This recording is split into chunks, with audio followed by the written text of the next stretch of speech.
Bonjour à toutes et à tous, on est heureux de vous retrouver pour cette émission Le Corner du Libraire. Comme vous le savez, on part d'un livre et aujourd'hui on va parler d'un livre chez Odile Jacob par le docteur Fanny Nussbaum qui s'appelle Le secret des performants. Ça parle de plein de choses, y compris de performance, mais pas seulement. Docteur Fanny Nussbaum, bonjour. Bonjour Frédéric. Merci d'être là et de nous retrouver. Je sais que vous avez un emploi du temps chargé, vous avez fait beaucoup d'émissions. D'ailleurs, on a beaucoup parlé de votre ouvrage. C'est sans doute qu'il était dans l'air du temps, entre guillemets, qu'il y avait quelque chose qui intéresse et fascine les gens sur la performance. Alors, vous êtes, je le disais, docteur en psychologie, chercheur en neurosciences à l'Université Lyon 1, et vous avez fondé et dirigé le centre Psyrène et le fonds Psyrène pour l'intelligence. Alors, on vous a connu, entre guillemets, avec votre précédent ouvrage qui parlait des phylocognitifs. Est-ce que vous pourriez nous rappeler d'abord ce que veut dire phylocognitif et pourquoi en fait vous vous êtes plongé depuis tant d'années sur cette quête incroyable de comprendre ce qu'est l'intelligence? Donc les phylocognitifs sont ces personnes qui aiment penser, qui ont besoin de penser, dont la pensée les fait parfois souffrir parce que ils sont trop dans la pensée parfois. Les phylocognitifs, c'est un autre terme pour surdoués, précoces, zèbres, et cetera. Mais un autre terme dont je pense évidemment qu'il est plus approprié que les autres parce que il parle vraiment du phénomène qu'il décrit. Enfin, il décrit vraiment le phénomène dont on parle plutôt. Donc c'est vraiment ces gens qui ont philo une appétence, un besoin, un amour pour la pensée, la cognition. Donc je trouvais que ce terme il n'est pas forcément très sexy, mais en tout cas, je trouve que c'est le plus juste qu'on ait pu proposer parce qu'on peut discuter des autres termes et tous, à mon avis, ont un talon d'Achille que n'a pas philo-cognitif. D'accord. Et Alors, pour répondre, pardon, sur oui, pourquoi l'intelligence, donc pour plein de raisons, à la fois professionnelles et personnelles. Sur le plan professionnel, mes premières amours, mais là je les rejoins beaucoup, en ce moment, professionnel, hein. L'hypnose, vraiment comment fonctionne, comment l'esprit humain peut s'évader et comment ce voyage de l'esprit humain, comme le dit Baudelaire: «Mon esprit, tu te meus avec agilité, comme un bon nageur qui se pâme dans l'onde. Tu sillonnes gaiement l'immensité profonde avec une indicible et mâle volupté». Donc voilà, j'ai voulu, faire comme Baudelaire et m'évader avec l'esprit et faire en sorte que mes patients ou les gens, mes enfants aussi s'évadent avec l'esprit et voilà, c'était vraiment en effet mes premières amours, professionnelles et puis après, j'ai je l'hypnose, l'application, de l'hypnose pour ma thèse, c'était dans le domaine de la douleur et en fait, je me suis aperçue, du coup, je recevais beaucoup de patients autour de la douleur, avec l'hypnose et je me suis aperçue qu'en fait, le côté hypnose et le côté compréhension et accompagnement de l'esprit humain, pas forcément dans un domaine pathologique, m'intéressait davantage. Je voulais, comprendre, et accompagner l'esprit humain quand j'allais dire quand il allait bien, mais c'est pas seulement ça, c'est quand, vraiment, pousser dans ses retranchements l'esprit humain et je trouvais que l'hypnose était un bon outil et je me suis intéressée comme ça, mais aussi, du fait de mon fils, et puis maintenant de ma fille aussi, mais parce que je voyais que c'était des enfants qui fonctionnaient différemment. Je recevais des enfants aussi à mon cabinet qui fonctionnaient différemment, donc c'est comme oui. ça que j'ai mis le pied là-dedans. Le point de départ, et c'est ça qui est important aussi, parce que quelque part, on pourrait s'interroger sur le pourquoi de ce livre, mais il faut pas oublier, et vous le dites assez rapidement, mais que c'est mieux comprendre, mieux conceptualiser, etc. C'est aussi quand même, au final, pour aider les gens un peu différents, ou qui pensent différemment, ou qui se sentent inadaptés, tous les 10, etc., à aller mieux. C'est comme ça le fondement. C'est ça, c'est ça et en fait, j'ai pris les choses avec les phylocognitifs et pendant des années, par, je pense, un petit bout de la lorgnette qui était très intéressant, qui était celui des phylocognitifs, c'est-à-dire celui de ces gens, qui ont une forte appétence pour la pensée, qui ont des fonctions de raisonnement de haute qualité, on pourrait dire. Donc j'ai pris ce chemin-là et puis après pour ce deuxième livre, enfin c'était pas après, ça s'est fait en même temps, mais peu importe, je me suis dit: «Mais, est-ce que l'intelligence, c'est vraiment finalement que ça?» Et c'est ça l'objet de ce livre, c'est de dire: «Mais non, l'intelligence, c'est pas ça». Même moi, je disais que c'était, que les gens intelligents, c'était les philocognitifs, pendant pas mal de temps, je disais ça, les hauts potentiels, les philocognitifs, voilà, bah, ils raisonnent mieux que les autres, donc ils sont plus intelligents que les autres.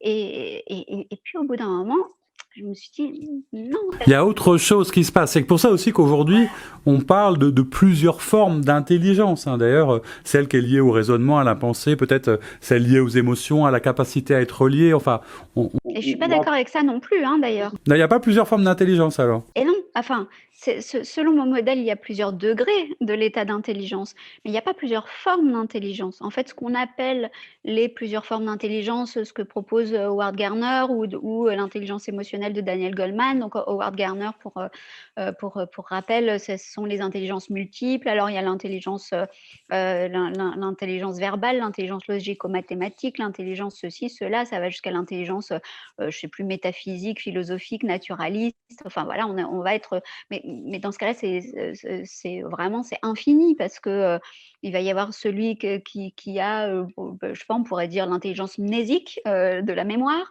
mais dans ce cas, alors il a cette intelligence mnésique, il se souvient bien, mais il y en a qui vont bien se souvenir des chiffres et d'autres, des mots. Il y en a qui vont bien se souvenir des dates, alors c'est infini si on parle de toutes ces formes d'intelligence. Il y a plusieurs états alors, plus que formes. C'est ça un peu Oui, l'idée? disons qu'en fait, je pense que mes pairs, pour les critiquer, et me critiquer moi-même autrefois, on confondait les capacités et l'intelligence. Ça c'est très clair. D'ailleurs, il y a plusieurs parties qui expliquent bien que on a des capacités de savoir-être, la manière dont on se présente au monde, dont on agit, dont on utilise des savoirs. Mais l'intelligence, c'est vraiment le propre de votre propos, c'est un état impermanent en fait. C'est-à-dire que ça change dans la journée, ça change dans la vie, ça change aussi suivant les conditions et l'environnement dans lequel on est, c'est ça? C'est ça, tout à fait. Donc, on a d'un côté des capacités, donc ça peut être toute, disons si on remplace le mot intelligence dans les intelligences multiples de Howard Gardner, on reprend tout, visuel, visio-spatial, blablabla. Tout ça, ce ne sont pas des intelligences, ce sont des capacités. Donc on a des capacités dans plein de domaines, tous, et ces domaines sont je dirais presque infinis. Chacun a des capacités dans des domaines très différents, moi j'ai de meilleures capacités que vous peut-être, pour, je sais pas, pour écrire, pour ce qui est, oui, du côté littéraire. Il y en a plein qui ont des meilleures capacités que moi encore dans ce domaine, mais disons si on se compare, vous et moi, et vous, vous avez, de meilleures capacités que moi, pour, l'enquête, par exemple. J'ai raté ma vocation de commissaire alors peut-être. Peut-être, mais en tout cas, vous êtes un enquêteur là, puisque vous me posez des questions comme ça, donc vous avez une meilleure capacité que moi pour ça. On a tous des capacités un peu meilleures que les autres dans plein de domaines. Mais ça fait pas de soi quelqu'un de plus ou moins intelligent que les autres dans tel domaine. C'est pas une intelligence, pour, de l'enquête ou on pourrait dire de la pensée abductive, puisque l'enquête, c'est la pensée abductive. Vous n'êtes pas plus intelligent que moi dans la pensée abductive. Vous avez de meilleures capacités que moi dans la pensée abductive.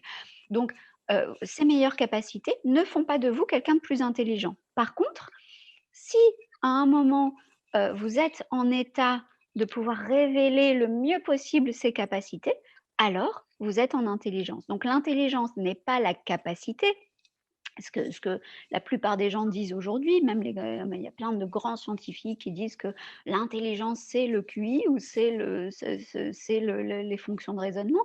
C'est pas une intelligence, c'est une capacité comme une autre, et ça déplaît beaucoup quand je dis ça.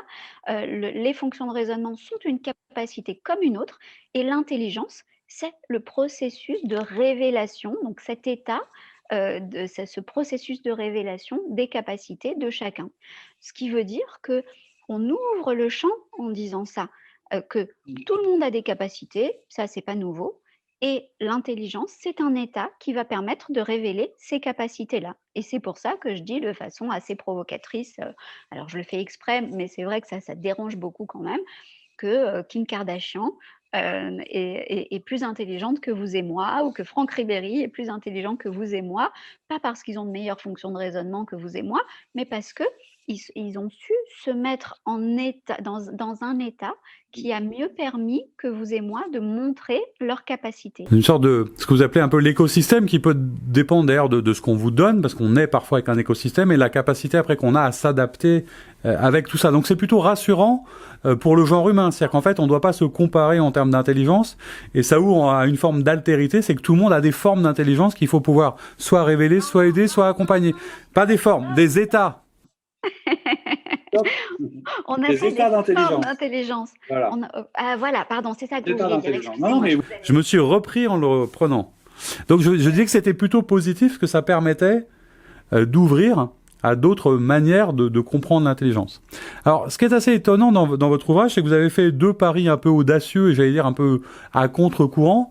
Le premier peut-être, mais parce que ça c'est ce qu'on voit tout le temps en ce moment là, c'est d'être sur la vague, entre guillemets, des neurosciences. Alors, je comprends que on ait appris beaucoup de choses d'un point de vue scientifique, mais est-ce que quelque part, c'est pas contre-productif ou ça dessert un peu le propos? On a l'impression que tout le monde aujourd'hui met des neurosciences à toutes les sauces.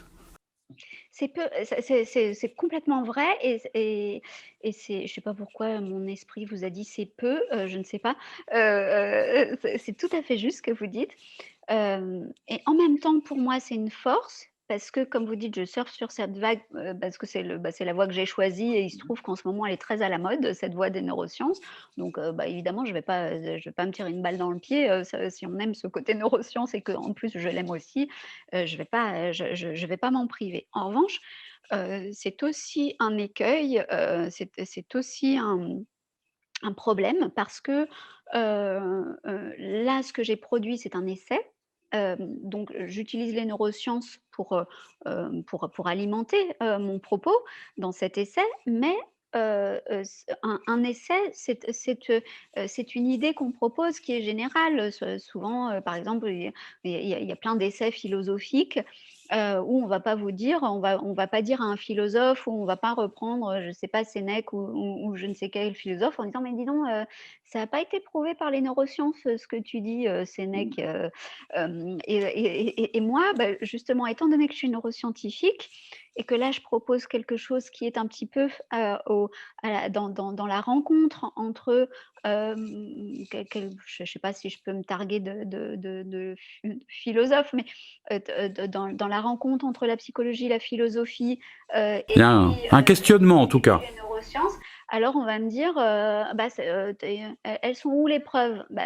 C'est un essai, donc je vais pas te c'est une idée, c'est un essai, ça demande à être discuté, ça demande aussi à être prouvé. Mais c'est vrai que les neurosciences, aujourd'hui, c'est un peu, comment dire? La validation, la légitimation de tout. Alors est-ce que je suis obligée de dire que, ce qui est le cas, que je suis en train de qu'on a des résultats de notre étude scientifique sur la performance, on a les premiers résultats maintenant, et qu'en plus ils sont top du top, ils sont vraiment exceptionnels. Donc voilà, est-ce que je suis obligée de dire ça, ou est-ce que je suis obligée ou est-ce que je peux dire: «Je vous emmerde, c'est une idée, ce que je propose, c'est un modèle, c'est un essai, je j'ai pas besoin de prouver que je suis une scientifique, et que les neurosciences ont dit ceci, cela». Je le dis à certains endroits dans le livre, mais à d'autres moments, c'est simplement une idée, Ouais, que vous avez creusé, développé. Le risque, c'était d'être enfermé dans une case, mais en même temps, c'était de pouvoir en ouvrir une autre. Et alors, vous avez un deuxième parti pris, justement, sur ces états d'intelligence, etc. Vous avez essayé de chercher, en fait, si j'ai bien compris, à voir s'il y avait un secret, un modèle, un truc, une discipline, pour arriver à un moment particulier d'intelligence qu'on a tous connu comme des fulgurances. Alors, vous nous direz d'ailleurs peut-être quelle est la différence il y a entre le génie et l'intelligence, c'est intéressant. Mais vous avez utilisé un mot qui est à la fois étonnant et un peu abîmé, qui est celui de performance. Alors, pourquoi ce choix? Parce que généralement, performance, il y a un petit côté optimisation, individualisation, course à la réussite, etc., qui a un peu mauvaise presse en ce moment. Pourquoi vous avez fait ce choix de ce mot? Parce que c'est un petit peu comme le terme d'excellence, j'avais envie qu'on lui redonne qu'on redonne à la performance ses lettres de noblesse et justement de sortir de cette idée que la performance c'était le truc un peu sale du winner, qui voulait écraser tout le monde sur son passage. En fait, quand on prend le terme performance, la performance, c'est simplement, mais c'est déjà beaucoup, le fait de, montrer quelque chose au monde qui fasse un effet waouh. C'est ça la performance.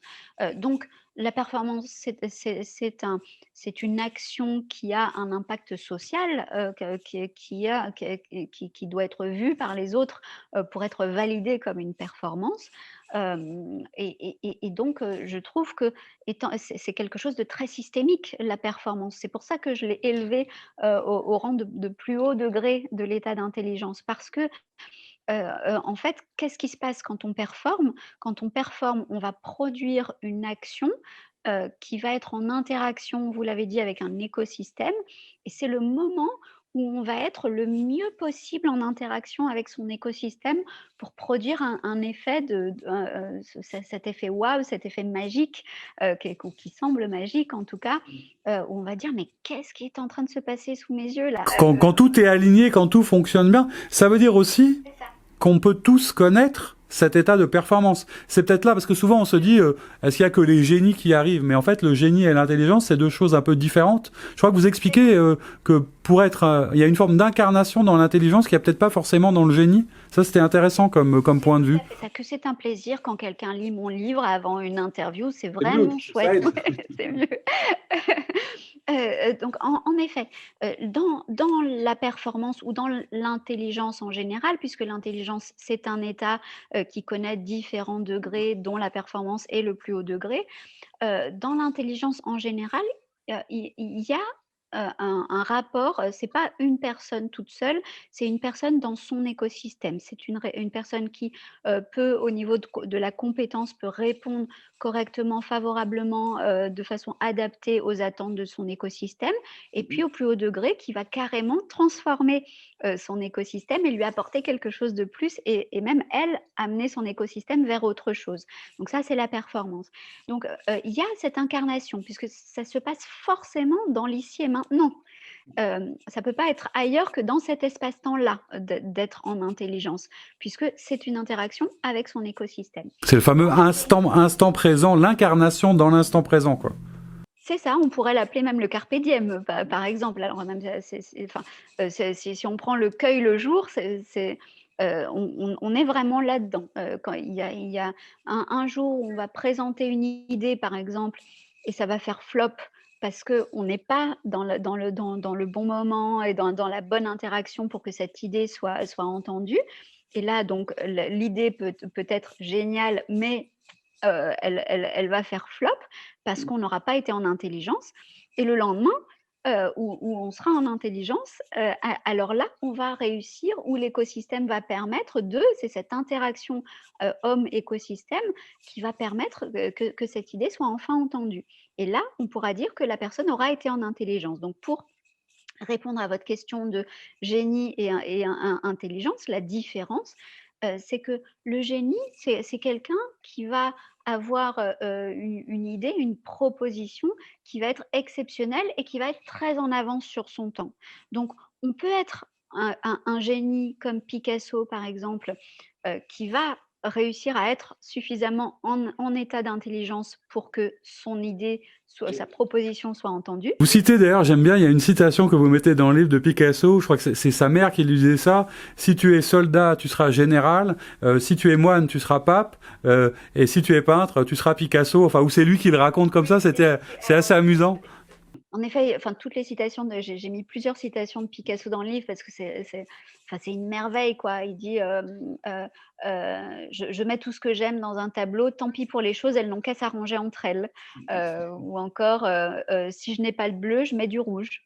Ouais, Et non, pour mais... moi, le «si je n'ai pas de bleu, je mets du rouge», c'est Ah ben c'est là, c'est la liberté absolue. C'est-à-dire que c'est à la fois la vision de l'artiste, mais c'est aussi une liberté totale de dire c'est ça que j'ai envie de faire. Donc c'est intéressant. c'est ça et c'est vraiment qu'il laisse l'univers faire aussi, il laisse son écosystème lui raconter des histoires. Et il est dans le futur parce que comme les génies, les génies sont des gens visionnaires, des gens qui ont 100 ans, 200 ans, 300 ans d'avance sur nous.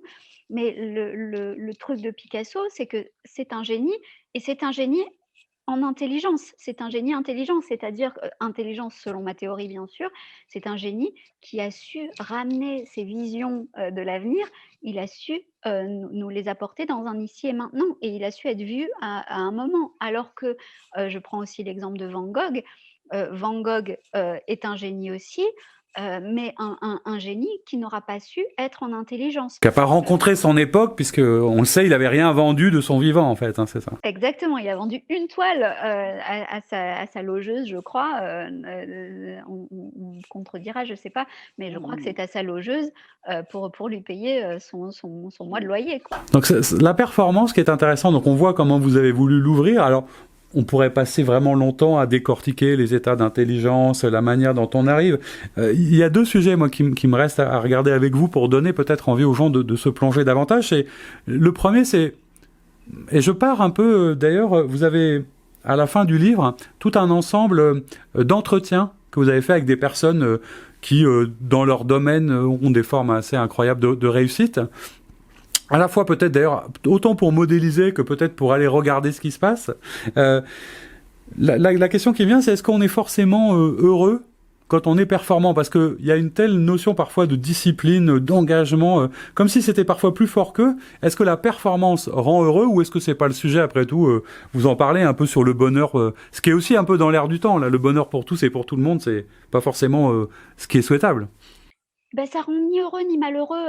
Disons que pour moi, vous l'avez lu, bon, le bonheur est une chimère, et je pense que c'est pour reprendre les termes d'Albert Einstein, que c'est un idéal de pourceau. Je suis bien d'accord avec Albert quand il dit ça. Je crois que quand que c'est important de poursuivre une idée du bonheur, parce que bon, c'est toujours une vague idée quand même, le bonheur, mais c'est important de le poursuivre, mais pas en priorité. Et aujourd'hui, on poursuit son bonheur avant tout.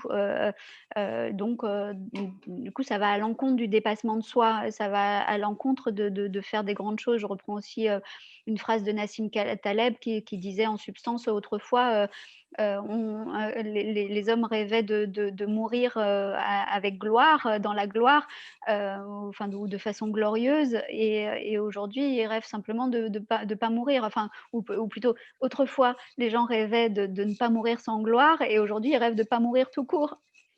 Et je trouve ça triste, en effet. Donc, je pense que, disons que les performants ne sont pas ni plus heureux ni plus malheureux que les autres. Par contre, je crois que quand on est performant, on trouve quand même plus de bien-être, si ce n'est de bonheur, mais en tout cas plus de bien-être. Et de satisfaction peut-être. Alors, dans sa vie, dans son quotidien, pour être à la fois reconnu, valorisé, peut-être même se sentir mieux et plus à sa place. Et justement, et c'est la dernière partie intéressante de votre ouvrage, c'est que vous avez choisi un terme qui est la puissantisation. Vous voyez, je l'ai bien dit. C'est-à-dire qu'en fait, vous expliquez comme une démarche pour essayer d'être performant. Après tout, si les gens ont envie de développer cet état d'intelligence et se tourner vers ça, vous racontez qu'il y a comme une marche, une discipline, ce qu'on découvre aussi à travers les exemples d'entretien, où il y a un mélange entre à la fois les émotions, c'est-à-dire la capacité, parce que c'est évoqué aussi dans votre livre, la capacité à être connecté à ses émotions, d'entrer en relation, d'utiliser les bonnes énergies. Et j'allais dire quelque part, le mot-clé, c'est la conscience de là où on va, de ce qu'on voudrait faire. C'est un peu ça la démarche pour travailler sa performance. Oui, je crois qu'en fait, la démarche pour travailler sa performance, donc la puissantisation, le processus de puissantisation, donc d'entrer en intelligence, c'est une accumulation d'énergie. Pourquoi j'ai dit puissantisation? Parce que je prends la métaphore, que je pense vraiment très proche enfin même, égale au fait de performer, qui est la métaphore de la résonance. En fait, pour qu'un objet entre en résonance, par exemple une balançoire, pour que quand on veut d'abord mettre en route une balançoire, ça demande d'y mettre une puissance mécanique. Ça demande de pousser pas mal, soit avec ses jambes, soit d'être poussé. Et puis ensuite, plus la balançoire va prendre son mouvement, va entrer en résonance, et moins d'énergie il y aura à y mettre de façon mécanique. Pourquoi? Parce qu'elle aura accumulé toute seule de l'énergie, parce que la fréquence propre se sera rapprochée le plus possible de la fréquence la fréquence d'excitation, pardon, se sera rapprochée le plus possible de la fréquence propre, et on aura gagné de l'énergie. Et en fait, entrer en performance, entrer en intelligence, c'est une accumulation d'énergie. C'est pour ça que j'appelle ça la puissantisation. Donc, pour ce faire, pour pouvoir être performant, il faut accumuler une certaine énergie. Il faut la dégager aussi, cette énergie. Donc, il faut aller plus vite. En général, aller plus vite, et en général, déclencher plus vite. Ça veut dire fuir le raisonnement. Et c'est pour ça aussi que cette idée dérange, parce que certains me prêtent une idée complètement fausse d'aller contre le raisonnement. Je ne suis pas contre le raisonnement, je me vante d'être une intellectuelle, donc évidemment, je ne vais pas aller contre le raisonnement. J'adore raisonner, et je crois être une philo-cognitive, donc évidemment, je ne vais pas aller contre le raisonnement. Par contre, la différence entre un philo-cognitif intelligent et un philo-cognitif pas intelligent, c'est que le philo-cognitif pas intelligent, il va rester dans son raisonnement, et puis il va se complaire dans son raisonnement et dire mais non, tu as tort parce que ceci, cela. Et il va alimenter son raisonnement pour le raisonnement en permanence. Et le philo-cognitif intelligent, c'est celui qui va utiliser son raisonnement, certes, et réfléchir probablement mieux que les autres en général, par contre, qui va savoir arrêter le raisonnement à un moment pour se lancer dans l'action. Et puis, celui qui est performant, philo-cognitif ou pas d'ailleurs, c'est celui qui va utiliser, savoir mettre en avant ses capacités. Comment? C'est en étant autonome sur le plan de ce qu'il peut montrer au monde. C'est ne pas avoir peur du ridicule, c'est oser s'exposer, c'est oser se dire bah moi je suis un handicapé dans tel domaine, mais je suis très fort dans tel autre domaine, donc S'exposer et s'exprimer d'ailleurs, parce que ce qui est intéressant aussi, c'est que on a besoin dans le monde d'aujourd'hui de raconter, de dire, de lire, de parler. Ça, c'est important aussi. C'est-à-dire que l'intelligence, elle peut rester cachée, mais il faut aussi l'exprimer et la raconter. Bon, on le voit, ça nous emmène dans plein d'endroits passionnants et intéressants. En tout cas, c'est un livre assez surprenant au sens où, effectivement, et c'est bien que vous l'ayez rappelé, il y a un essai, donc il y a une tentative de présentation de quelque chose auquel vous croyez et que vous racontez à votre manière. On revisite un peu certaines idées reçues, on part et vous verrez, il y a des portraits intéressants, notamment pour les Lyonnais, il y a notamment, vous avez eu un entretien avec Laurent Fier, le patron de Visiative, etc., qui est une personnalité locale. Voilà, en tout cas, moi, En tant que Lyonnais, il y a aussi Christophe Fargier. Exact. Et un nouveau Lyonnais qui nous a rejoints depuis, je ne sais pas, 1 an ou 2, c'est Frédéric Michalak, qui maintenant est des nôtres. Très bien, et voilà, assez éclectique. Voilà, en tout cas, merci beaucoup d'avoir été avec nous, Dr Fanny Nussbaum. C'était passionnant. On aurait pu y passer encore un certain temps, mais on va essayer de respecter le format. On aura d'autres occasions d'échanger, peut-être soit pour votre prochain livre, soit une autre opportunité. Merci d'avoir été présent. Et quant à vous, je vous dis à très bientôt pour une nouvelle émission du Corner du Libraire. Au revoir.